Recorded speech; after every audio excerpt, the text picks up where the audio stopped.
Allah, who is most merciful and beneficial to all of us. First of all, Assalamu alaikum to all of you.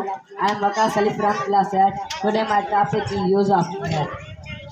We use the use of head in the past time, which shows relationship, ownership, and relationship. Its definition is such sentences and which shows relationship, ownership, and positionship in the past time is called use of head.